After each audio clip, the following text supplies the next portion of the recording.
Hello future officers, welcome to Competition Care. আজি মই বঞ্জিত হুজুৰীয়ে আপোনাৰ কাৰণে লৈ আহিছোঁ কলোনিয়েল সাবজুগেশ্যন অফ ইণ্ডিয়াৰ প্ৰথম ভাগটো, য'ত আমি ভাৰতত কেনেকৈ ব্ৰিটিছ ৰাজ বা সমগ্ৰ ইষ্ট ইণ্ডিয়া কোম্পানীৰ শাসন কেনেকৈ প্ৰৱৰ্তন হয় সেই বিষয়ে চাম। Mughal aftermath a new area. Successor state কি আছিলে? মোগলৰ পিছত অলৰেডি আমি চাইছিলোঁ কি বেংগল আছিলে মুৰ্ছিদ কুলি খানৰ নেতৃত্বত, আৱাধ সাদাত খান, হায়দৰাবাদ কাৰ নিজামুল মুলকৰ নেতৃত্বত আছফ খান আছিলে তেওঁ, আৰু কিছুমান ইণ্ডিপেণ্ডেণ্ট কিংডম আছিলে, যেনেকৈ ৰাজপুতসকল ইণ্ডিপেণ্ডেণ্ট আছিলে, মাইচুৰ, ট্ৰাভাংকোৰ, আহোম ৰাজ্য ইণ্ডিপেণ্ডেণ্ট হৈ আছিলে সেই সময়ত। ৰিবেল ষ্টেট কোনবিলাক আছিলে? মাৰাঠাবিলাক আছিলে, জাটবিলাক আছিলে, শিখসকল, আফগানবিলাকে আক্ৰমণ কৰিছিল ভাৰতবৰ্ষত, এইবিলাক আছিলে ৰিবেল ষ্টেট আছিলে, আৰু এইবিলাক অলৰেডি ইণ্ডিপেণ্ডেণ্ট আছিলে, আৰু এইবিলাক কি হৈছিলে মোগল সাম্ৰাজ্য ভাঙি কেনে ওলাই অহা ষ্টেটছবিলাক আছিলে। ইয়াত চাব পাৰিব, এইখন মেপত চাব পাৰিব আপোনালোকে ৰিবেল ষ্টেটছ বা সকলৰ দেখাই দিছে। ইয়াত আহোম, ইয়াত নবাব বেংগল, ইয়াত অৱাধ, ইয়াত আপোনাৰ নিজাম হায়দৰাবাদ প্ৰায়, আৰু মোগল সাম্ৰাজ্যসকল অকণমান এই এৰিয়াটোতহে দৃষ্টি আছিলে। বাকী দেখিছিলে মোগল সাম্ৰাজ্যৰ নামত আছিলে, বাকী সকলোবিলাক প্ৰায় ইণ্ডিপেণ্ডেণ্ট হৈ পৰিছিলে। আৰু এইজন মানে কমলা কলৰ দেখি আছে এই পাৰ্টটোত, এইসকলক আছিলে মাৰাঠাসকলৰ নেতৃত্ব আছিলে। ইয়াত কোন আছিলে? পেছোৱাছ অফ পুনে, ভোছলেছ অফ নাগপুৰ, তাৰপিছতে সিন্ধিয়া অফ গোৱালিয়ৰ ইয়াতে আছে, বৰোদা কাষৰ ইয়াতে আছে, আৰু এইফালৰ পৰা দুৰাণী এম্পায়াৰ আছে, য'ত আহমদ শ্বাহ আব্দালে বাৰে বাৰে আক্ৰমণ কৰি থাকে। ইয়াত শীষ মিছিলসমূহ আছে, ইয়াত ৰাজপুত যেনেকুৱা জৈচলমেৰ, বিকানেৰ, জয়পুৰ, যোধপুৰ, উদয়পুৰ সকলোবিলাক ধৰি আছিলে। আৰু মেইন কোন আছিলে? এইফালে বেংগল, এইফালে হায়দৰাবাদ। তো আমি কি দেখিছিলোঁ? কৰ্ণাটকত ব্ৰিটিছ সোমাই গৈছিলে,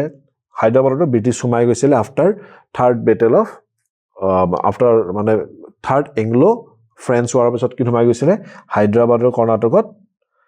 ব্ৰিটিছ সোমাই গৈছিলে, কাৰণ 1 DSৰ যুদ্ধত ফৰাচী পৰাজিত ওলাই গৈছিলে। তো ইয়াত কালছে ব্ৰিটিছ শাসন অলৰেডি চলি আছিলে। তো তাৰপিছত ব্ৰিটিছ ক'ত সোমাল? বেংগলত সোমাল। এতিয়া বেংগলত ব্ৰিটিছ কেনেকৈ সোমাল আমি চাওঁ আহক। বেকগ্ৰাউণ্ডটো চাওঁ আমি। মোগল এম্পায়াৰৰ ফাৰুকছিয়াৰ হেড ইছ্যুড এ ফৰমান টু ইষ্ট ইণ্ডিয়া কোম্পানী। তো আমি অলৰেডি দেখিছিলোঁ কি ফাৰুকছিয়াৰক ব্ৰিটিছ এজন ডক্টৰে ট্ৰিট কৰিছিলে, ফাৰুকছিয়াৰ খোজ হৈ গৈছিলে। তেওঁ কি দিছিলে? মাত্ৰ 3000 লৈ কেনে কলিকতাত কোম্পানীক উইদাউট কাষ্টম ডিউটি ব্যৱহাৰ কৰিব এৰি দিছিলে। আৰু কি কৈছিলে তেওঁ কলিকতাত তেওঁ য'তে বহে, মানে তেওঁলোকে চবকে একচুৱেলি ৱেষ্ট বেংগলত য'তে বহে তাতে তেওঁলোকক বহিবলৈকে পাৰ্মিশ্যন দি দিছিলে। আৰু কি হৈছিলে? 38খন ভিলেজ তেওঁলোকক ৰেণ্টত দিছিলে, কলিকতাৰ আশে পাশে দিছিলে। আৰু কি হ'ল? এই ফৰমানখন কি আছিলে? তেওঁলোকৰ মেগনা কাৰ্টা আছিলে। 3000 টকা দিয়ে তেওঁলোকে কি কৰিব? গোটেই বংগদেশত বিজনেছ কৰিব, য'তে ইচ্ছা ত'তে ফেক্টৰী খুলিব। তাৰ পৰা কি হ'ব? 38খন ভিলেজ তেওঁলোকে কি পাইছে? ৰেণ্টত পাইছে। আৰু তেওঁলোকে সেইটো কি কৈছিলে? ইষ্ট ইণ্ডিয়া কোম্পানীৰ এটা ভাল সুবিধা উঠাইছিলে। এতিয়া চাওক, সেই সময়ত বেংগলৰ বিষয়ে সোমাই যাওঁ। মোগল এম্পায়াৰে কি কৰিলে? মেগনা কাৰ্টা দি দিলে। এতিয়া বেংগলত কি চলি আছে আমি সেই বিষয়ে চাওঁ আহক। সেই সময়ত কি আছিলে? মুৰ্ছিদ কুলি খানৰ নেতৃত্বত বেংগলে মোগলৰ পৰা সম্পূৰ্ণ স্বাধীনতা পাইছিলে। তেওঁ মোগল সম্পাদক বছৰি টেক্স দি আছিলে, কৰ দি আছিলে, কিন্তু তেওঁ বেংগলখনক কি কৰিছিলে? নিজাকে শাসন কৰিছিলে। Murshidabad replaced Dhaka as capital of Bengal. আগত কি আছিলে? ঢাকা আছিলে, এতিয়া কি হ'ল? মুৰ্ছিদাবাদ আহি গ'ল। এই মুৰ্ছিদাবাদ ক'ত আছে? আমাৰ ৱেষ্ট বেংগলত আছে এতিয়া। তাৰপাছত কোন আহিলে? মুৰ্ছিদ কুলি খানৰ পাছত কোন আহিলে? চুজাউদ্দৌলা। কি দিছিলে? Receive the governorship of Bihar from Mughal empire. চুজাউদ্দৌলাৰ পাছত যিজন মানে গভৰ্ণৰ হ'ল সেইজন আলীবৰ্দী খান। আলীবৰ্দী খানে কি কৰিছিলে? এই চুজাউদ্দৌলাৰ পুত্ৰ হত্যা কৰি কেনে কি হৈছিলে? তেওঁ বেংগলৰ গভৰ্ণৰ হিচাপে স্থাপন কৰিছিলে। আৰু তেওঁ কি কৰিছিলে? প্ৰথম অৱস্থাত মোগল সম্ৰাট যিজন আছিলে মহম্মদ শ্বাহক তেওঁ প্ৰায় 26 লাখ টকা এটা পইচা দিছিলে, যাতে তেওঁ আগৰ যিজন গভৰ্ণৰ হত্যা কৰিলে তাহলে মাফ কৰি দিয়ে। আৰু এটা সময়ত কি কৰিছিলে? তেওঁ মোগল সম্ৰাটক যিটো বছৰি টেক্স দিয়া বন্ধ কৰি দিছিলে। কাৰণ কি হৈছিলে? 26 লাখ টকা দি দিলোঁ, এতিয়া মোৰ মানে তোমাক দিবলগীয়া একো নাই। তেওঁ সেই টাইপৰ এটা মনোভাৱ লৈছিলে। তো আলীবৰ্দী খানৰ মৃত্যু হ'ল। তো আলীবৰ্দী খানৰ মৃত্যুৰ হাতত কি হৈছিলে? তেওঁৰ 3জনী জীয়েকৰ ভিতৰত চবতকৈ সৰু জীয়েকৰ নাম আছিল আমিনা বেগম। আমিনা বেগমৰ ল'ৰা কোন আছিলে? চিৰাজউদ্দৌলা। চিৰাজউদ্দৌলা নবাব হ'ল। কিন্তু চিৰাজউদ্দৌলাৰ যিজনী ডাঙৰ জেঠীয়েক আছিলে খাচিদি বেগম, আৰু তেওঁৰ সৰু জেঠীয়েকৰ পুত্ৰ চৌকত জঙে তেওঁৰ বিৰুদ্ধে ষড়যন্ত্ৰ কৰিলে। আৰু চৌকত জঙে কি কৰিলে? খাচিদি বেগমৰ যিজন দেৱান আছিল ৰাজবল্লভক তেওঁ গুচাই দিলে চিৰাজৰ এগেইনষ্টত বিদ্ৰোহ কৰিবলৈ। চিৰাজে খাচিদি বেগমকো কি কৰিলে? তেওঁ যিটো ধন সম্পত্তি আছিলে কাঢ়ি লৈ আহিলে, আৰু চৌকত জঙক কি কৰিলে? যুদ্ধ ধৰাই বন্দী কৰি থৈছিলে। তেতিয়া কি হৈ গ'ল?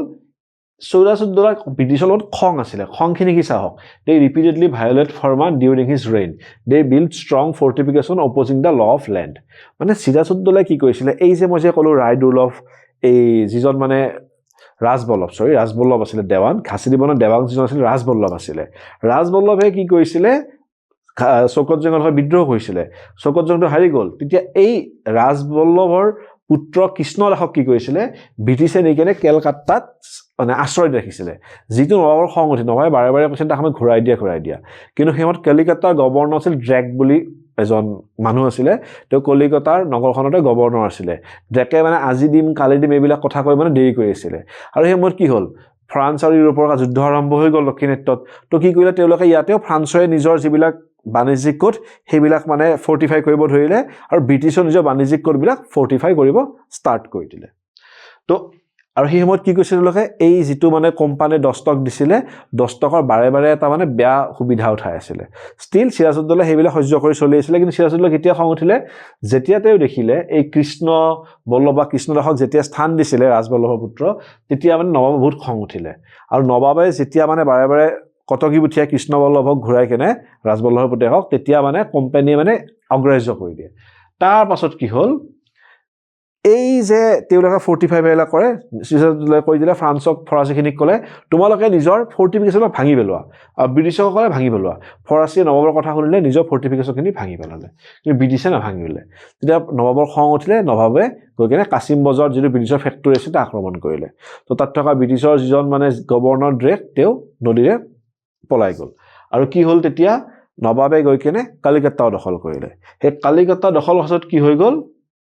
ব্লেক হোল ট্ৰেজেডি বস্তু এটা হ'ল তো কি হৈছিল নৱাবে কলিকতা দখল কৰিলে আৰু কলিকতাত কি আছিলে বহুতো ইংৰাজ মানুহ বন্দী আছিলে তো বহুতে এজন ইংৰাজ মানুহ আছিল জানো হলৱেল আছিলে সেই হলৱেলে কি ক'লে নৱাবে বোলে বহুতখিনি মানুহক এটা সৰু ৰুম এটাত হেঁচামাৰি ভৰাই থৈছিলে তাৰ ফলত বহুত লোক মৃত্যুমুখত পৰিছিল সেইটোকে চমুকে কি বুলি কয় ব্লেক হোল এপিছড বা অসমীয়াত অন্ধকূপৰ হত্যাকাণ্ড বুলি কয় এই কথাটোত কি হৈছিলে মানে ভাৰতবৰ্ষত ব্ৰিটিছৰ বহুত খং উঠিছিলে বা ইউৰোপত যিখিনি ব্ৰিটিছ তাৰ পৰা ৰজাই আনকি সিৰাজউদ্দৌলাক শাস্তি দিবলৈকে এজন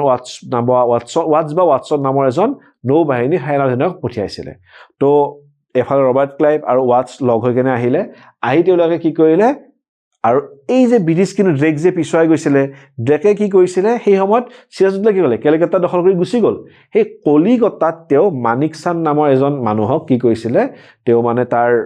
দায়িত্ব দি থৈ গৈছিলে তো মানিক চাৰৰ লগত ড্ৰেকে মানে কথা পাতি থাকিলে আৰু কথাটো এনেকৈ হ'ল কি যে মানে মই আপোনাক ভালকৈ পইচা দিম একচুৱেলি মানিক চাৰ ব্ৰিটিছৰ হাতত পইচাত বিক্ৰী গুচি গ'ল যেতিয়া সেই ৱাটছ আৰু ক্লাইভ আহি কেনে কলিকতা পালে মানিক চাৰে কি কৰিলে মানে যুদ্ধ নকৰাকৈ মানে এটা ভাও কৰি কেনে তাৰ পৰা আঁতৰি গুচি গ'ল জাষ্ট মানে ভেকো ভাওনা এটা কৰিলে যে মই যুদ্ধ কৰিম কি কৰিলে কলিকতাখন এৰি দি গুচি গ'ল তো নৱাবৰ উপায় নোহোৱা হ'ল সেই সময়ত কি হৈছিল সিৰাজউদ্দৌলাৰ কাৰণে প্ৰব্লেমৰ পৰিস্থিতি হৈছিল কেনেকুৱা সেই সময়ত পিছত যিজন মানে দ্বিতীয় শাহ আলম বা তেওঁৰ নাম আগতে আলী গহৰ আছিলে তেওঁ কি কৰিছিলে মানে বেংগল আক্ৰমণ কৰাৰ প্লেনিং কৰা বুলি নৱাবে শুনি আছিলে আৰু কি হৈ আছিলে মোহাম্মদ শাহ আবদালীয়ে আহমদ শাহ আবদালীয়ে ভাৰতবৰ্ষ আক্ৰমণ কৰাৰ কথাও চলি আছিলে কিন্তু নৱাবৰ বহুত চিন্তা হ'ল নৱাবে ব্ৰিটিছৰ মৃত্যুতা কৰি লওঁ নৱাবে কি কৰিলে আলীনগৰত ব্ৰিটিছৰ লগত এটা সন্ধি কৰি ল'লে আলীনগৰ সন্ধি মতে কি হ'ল নৱাবে ব্ৰিটিছক এটা ভালেমান ক্ষতিপূৰণ দিব লগা হ'ল কলিকতাখন ঘূৰাই দিব লগা হ'ল আৰু নৱাবে কি কৰিবলগীয়া হ'ল মানে ব্ৰিটিছক মানে যথেষ্টখিনি সন্মান দিবলগীয়া হৈছিলে তো আলীনগৰ একৰাৰ বা আলীনগৰ সন্ধিত এইবিলাক কাম হৈছিলে আৰু এইটোত তাৰ পাছত কি হ'ল আৰু কি দিছিলে restoration of trade rights of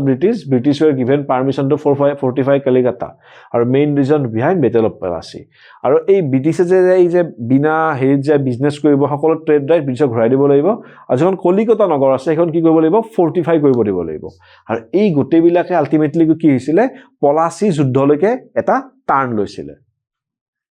এইটো চাওক বেটেল অফ পলাচী এতিয়া চাব বেটেল অফ পলাচীখন হোৱাৰ আগত এইটো প্ৰায় তিনিটা ষ্টেজ আছিলে প্ৰথম ষ্টেজটো কি হৈ গ'ল প্ৰথমতে নৱাবে কি কৰিলে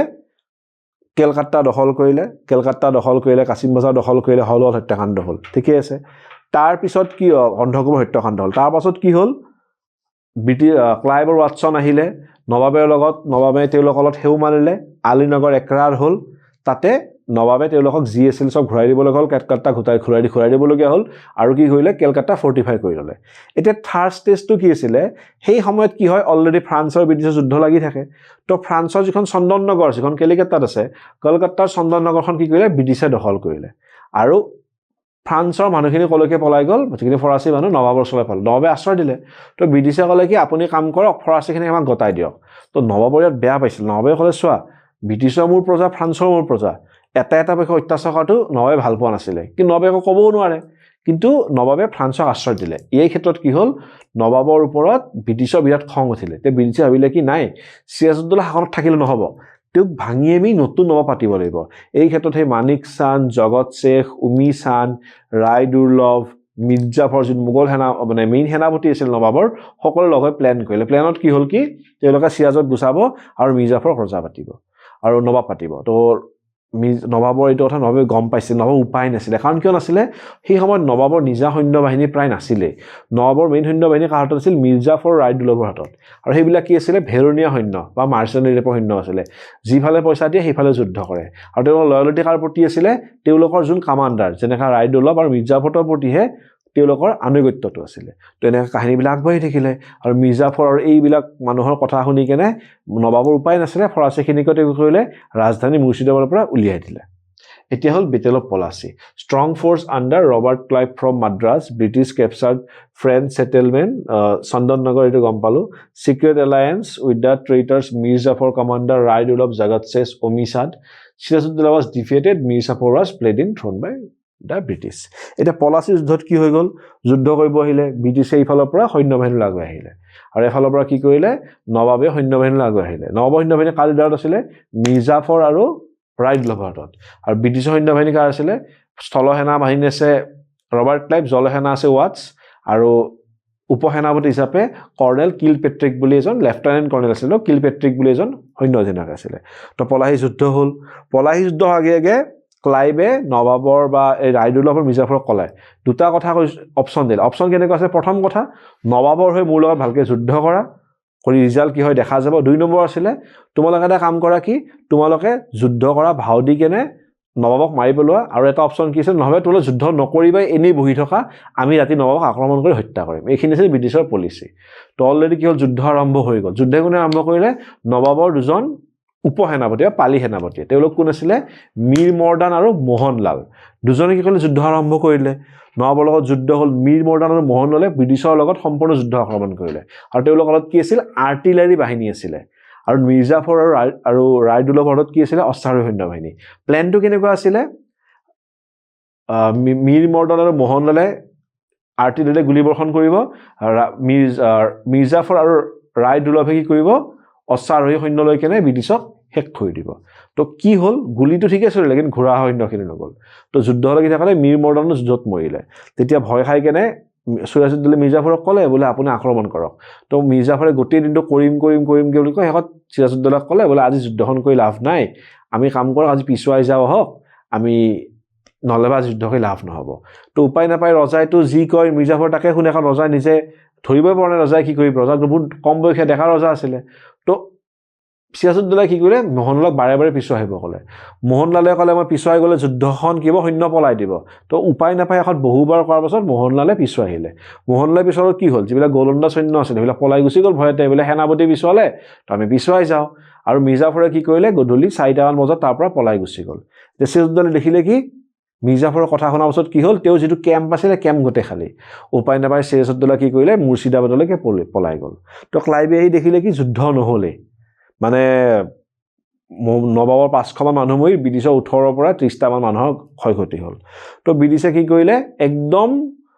কম যুদ্ধ বা একদম এখন নামৰ ভেকভনা কৰি পলাচী যুদ্ধখন জয়লাভ কৰিলে এতিয়া পলাচী যুদ্ধ যোৱাৰ পাছত কি হ'ল নবাব কি গ'ল মুৰ্ছিদাবাদ পলাই গ'ল তাতে বহুত পইচা পাতি যিবিলাক সৈন্য পলাই গৈছিলে গোটাব চেষ্টা কৰিলে সফল নহ'ল তাৰপাছত তেওঁ নিজৰ এগৰাকী ৰাণী লৈ কেনে উত্তৰত উঠি পলাই গৈছিলে কিন্তু তেওঁক এজন বিদ্ৰোহীয়ে বন্দী কৰিলে কৰি মিৰ্জাফৰৰ পুতেক মিৰাণক গতাই দিলে আৰু মিৰাণে কি কৰিলে সিৰাজউদ্দৌলাক মাৰি পেলালে সিৰাজউদ্দৌলা মৰি গ'ল তো সিৰাজত কোন ৰজা হ'ল মিৰ্জাফৰ আৰু মিৰ্জাফৰ কি আছিলে দ্য ট্ৰেইটাৰাছ পাৰ্চন এইটো পলাচী যুদ্ধৰ সৈন্যবাহিনীৰ যিটো মেনুভেয়াৰ আছিলে এই মেনুভেয়াৰটো আপুনি চাব পাৰে ইয়াতে এতিয়া result of battle of Plassey lying cornerstone of the British Empire in India, asserting English military dominance in Bengal, expelling the primary competitor the French, securing territorial gain to maintain a well-equipped military force. এতিয়া Bengal after পলাচি এতিয়া দেখিলোঁ British সোমাই গ'ল আৰু হৰ্তা কোন হৈছিল Clive এইটো ক্লাইভৰ প্ৰথম প্ৰশাসন বুলি ক'ব পাৰি এতিয়া কাৰণ ক্লাইভে সেনাবাহিনীৰ নেতৃত্বত আছিলে আৰু তেওঁলোকে কি কৰিছিলে প্ৰায় মিৰ্জাফৰ যে ৰজা মানে নবাব পাতিলে তাৰ পৰা তেওঁলোকে বহুত ধন সম্পত্তি লৈছিলে আৰু তেওঁলোকে নিজে একোজন নবাবৰ নিচিনা প্ৰায় ধনী হৈ গৈছিলে Mir Jafar annoyed by the continual interference of the East India Company, engaged a conspiracy with the Dutch in Chinchura. Dutch forces were defeated in Battle of Bedara, replaced by his son Mir Qasim. Eta Mirzafor jetia nobab hol, Mirzaforok ki kore mane gotebilak order kone de Clive dia. Ar Mirzafor hozom নহল. To Mirzafor eta Clive nohake harosa hobo নোৱাৰে. To Britishok replace কৰিবলৈ কাক মাতিলে Dutchok মাতিলে. Dutch বিলাকৰ জবদিবৰ পৰা বহুত সৈন্য বাহিনী লৈ কিনে ভাৰতবৰ্ষ পালে কিন্তু কি হল বেটেল অফ বিদাৰা চিনচুৰা এই সকল ডাচবিলাক হাৰি গল হাৰাৰ পাছত কি হৈ গল মিৰ্জাফৰক বিদিছে কলে যে তুমি ৰজা হোৱাৰ উপযোগ্য নহয় বা নবাব হৈ থাকাৰ তো মিৰ্জাফৰক ভাঙি কাক নবাব পাতিলে মীৰ কাছিমক এইজন চাব মীৰ কাছিম কি আছিল এজন প্ৰায় স্বাধীন চিতিয়া শাসন আছিলে মীৰ কাছিম ৰজা হৈ নবাব হেৰি তেওঁ ইষ্ট ইণ্ডিয়া কোম্পানীক বৰ্ধমান মেদিনীপুৰ আৰু চট্টগ্ৰাম নামৰ তিনিখন জিলা এৰি দিলে কলে কি আপোনালোকে ইয়াৰ পৰা টেক্স বৰ পইচা তুলি কেনে চলি থাকিব transferred capital from Murshidabad to Munger in Bihar আগতে কি আছিল ৱেষ্ট বেংগলৰ মুৰ্ছিদাবাদত আছিল তাত কি কৰে মানে বাৰে কোম্পানী মানুহ হৈ কেনে কলকাতাৰ পৰা এই বস্তু লৈ যায় উপঢৌকন লৈ যায় পইচা লৈ যায় তো কি কৰিলে বিহাৰৰ মুংগেৰলৈকে কি কৰিলে মানে ৰাজধানী উঠাই লৈ গ'ল যাতে বিদেশে গৈ কেনে তাতে মানে জ্বালা দি থাকিব নোৱাৰে এবলিশ tariff on all trades a policy that incurred disfavored British participated in the Battle of Buxar তো মীৰ কাছিমে কি কৰিলে মই অলৰেডি কৈছো দস্তকৰ কথা দস্তকত কি আছিল যেতিয়া দস্তকখন দেখাইছিলে এই ফাৰুক সিংৰ ফৰমান মতে কোম্পানীয়ে বংগদেশত এবাৰটা প্ৰতি 3000 টকা দি দিয়ে তেওঁলোকে কি কৰিছিলে টেক্স দিব কাস্টম ডিউটি দিব নালাগিছিলে তো হিটো আছিল কোম্পানী মালৰ ক্ষেত্ৰত আৰু সেই সময়ত কি আছিল কোম্পানী যিবিলাক কৰ্মচাৰী আছিল হিহতৰ যেটো দৰমহা বহুত কম আছিল তো কোম্পানীয়ে কি কৰিছিল নিজৰ মানুহখিনিক মানে পাৰ্সোনাল বিজনেস চলাব দিছিল কিন্তু পাৰ্সোনাল বিজনেস যেতিয়া নিজৰ সেই ব্যৱসায় মানে অফিচাৰ বিলাকে কৰিছিল বা কোম্পানী কৰ্মচাৰীয়ে কৰিছিল সেইটো নবাবক টেক্স দিব লগিয়া আছিল কিন্তু সেই মানুহখিনিয়ে কি কৰে সেই কোম্পানী দস্তখন ইউজ কৰি দিয়ে দিলে কি হৈ যায় কোম্পানীৰ মালৰ লগত যিখিনি হেৰি মাল আছিল মানে তাৰ যিখিনি মানে ব্যক্তিগত মাল আছিল বিজনেস সেইখিনি ফ্ৰী হৈ গৈছিল এইখিনিলৈকে তাৰ পাছতে কি কৰিছিল যে কোম্পানীৰ ওপৰ লেভেল অফিচাৰ আছিল সিহঁতে সেই দস্তক বিলাক লৈ কেনে কিছুমান দেশীয় মানুহক বেছি দিছিল যেতিয়া দেশীয় বেপাৰী বিলাক কি কৰিছিল নবাবক টেক্স দিয়া মানা কৰিছিল যেতিয়া ভাৰতীয়ৰ দস্তক আছে ইউৰোপীয় ব্যক্তিগত মানুহৰ দস্তক আছে তেতিয়া মীৰ কাছিমে টেক্স কৰ পৰা পায় আৰু যিবিলাকৰ দস্তক নাছিলে সেইবিলাকে মীৰ কাছিমক ক'লে বোলে নবাব আমি এনেকা কৰিব পৰা হেল্প কৰক তো নবাবে ক'লে ঠিক আছে কোনেও টেক্স দিব নালাগে কাস্টম ডিউটি সব ওপেন তো ইয়াত কথা বিদেশৰ সংলে বিদেশবিলাক এইটো কথা ক'লে কেনেকা হ'ব এইটো কথা ক'লেতো নহ'ব কাৰণ আপুনি সবৰে যদি টেক্স যদি উঠাই দিয়ে আমাৰ স্পেসিফিক প্ৰফিটটো কত থাকিলে এইবিলাকতো কাজিয়া লাগিছিল আৰু মীৰ কাছিমে কি কৰিছিলে এটা ইউৰোপীয় ষ্টাইলত সৈন্যবাহিনী বনাইছিল তেওঁ ফ্ৰান্স আৰু আৰ্মেনিয়াৰ কিছুমান মানে এক্সপাৰ্ট মাতি এটা সৈন্যবাহিনী বনাই লৈছিল এইবিলাকত ব্ৰিটিছৰ টিমত লাহে খং উঠি আছিল আৰু এইবিলাক ঘটনাৰ কাৰণে কি হৈছিল মানে মীৰ কাছিমক ব্ৰিটিছৰ লগত যুদ্ধ আৰম্ভ হ'ল মীৰ কাছিমে প্ৰথমতে কিছু যুদ্ধ কৰিলে অকলে তাৰপিছত মীৰ কাছিম পলাই গৈ কিনে কাৰ লগ লাগিলে তেওঁ সুজাউদ্দৌলা কোন আছিল নবাব আৱাদ আৰু কত লাগিলে তেওঁলোকে শাহ আলম দ্বিতীয় বা কোন ভাৰতবৰ্ষৰ যে মোগল সম্ৰাট শাহ আলম দ্বিতীয়ৰ লগত লগ লাগিলে আৰু কাৰ লগত লগ লাগিলে তেওঁলোকে অবাধৰ নবাব সুজাউদ্দৌলাৰ লগত লগ লাগিলে আৰু শাহ আলম দ্বিতীয়ৰ সুজাউদ্দৌলাৰ লগ লাগি তেওঁ বেটেল অফ বক্সাৰ কৰিলে তাত তেওঁলোকে প্ৰায় মীৰ কাছিম আৰু বাকি দুটা পক্ষই লগ লাগি 60,000 সৈন্য ঠিক কৰিলে আৰু তেওঁলোকৰ এগেইনষ্টত কোন আহিলে হেক্টৰ মুণ্ড্ৰ কি কৰিলে তেওঁলোকক সম্পূৰ্ণ এখন ক্লিয়াৰ কাট যুদ্ধ হ'ল সেই যুদ্ধত হেক্টৰ মুণ্ড্ৰয়ে মোগল সম্ৰাট বা মোগল ৰজা সেই সময়ত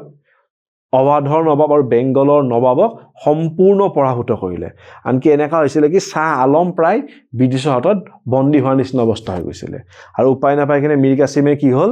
একো কেওকুচি নোহোৱা হ'ল তেওঁ যুদ্ধ হাৰি কিনে পলাই গুচি গ'ল যুদ্ধ হাৰি কিনে তেওঁ পলাই গুচি গ'ল তাৰ পিছৰ পৰা মীৰ কাছিমৰ বিষয়ে বিশেষ উল্লেখ পোৱা নাযায় আৰু এই যুদ্ধখন কেতিয়া শেষ হ'ল ট্ৰিটি অফ এলাহাবাদ যিখন 1765 চনত হৈছিল 1765 চনত ট্ৰিটি অফ এলাহাবাদ হ'ল এতিয়া সেই বিষয়ে আমি চাওঁ ট্ৰিটি অফ এলাহাবাদ কি হৈছিল Mughal empire surrendered sovereignty of Bengal to British lord Robert Clive became first governor of Bengal system of dual government was established এতিয়া কি হ'ল এলাহাবাদৰ ট্ৰিটি হ'ল তাৰ পাছত কি হ'ল ইয়াত এটা বস্তু মই আগতে আমি আগৰ ভিডিঅ'ত চাই আহিছোঁ তৃতীয় এলাহাবাদত কি হৈছিলে মোগল সম্ৰাট ডাইৰেক্ট হাৰি গৈছিলে তো ব্ৰিটিছ কি হৈছিলে এটা মানে লেখত ল'বলগীয়া এটা মানে সামৰিক শক্তিৰ ৰূপে পৰিগণিত হৈছিলে তেওঁলোক ৰাজশক্তি হৈ পৰিছিলে তো কি কৈছিলে মোগল আৰু যিখন মানে অবাধ আছিলে অবাধে কি কৈছিলে কৰদ মৈত্ৰী নীতি মানি লৈছিলে অবাধে কৈছিলে কি এটা সৈন্য বাহিনী আমাৰ দেশত ৰাখিম এজন ব্ৰিটিছ ৰেচিডেণ্ট আমাৰ দেশত ৰাখিম আৰু নবাবৰ যি শত্ৰু সেয়া কাৰ শত্ৰু হ'ব মানে ব্ৰিটিছৰ যি শত্ৰু সেয়া কাৰ শত্ৰু হ'ব আমাৰ শত্ৰু হ'ব আৰু চাহ আলমৰ ক্ষেত্ৰত কি হৈছিলে চাহ আলমে বংগ বিহাৰ উৰিষ্যা এই তিনিখনৰ দেৱানী এৰি দিছিলে কাক এৰি দিছিলে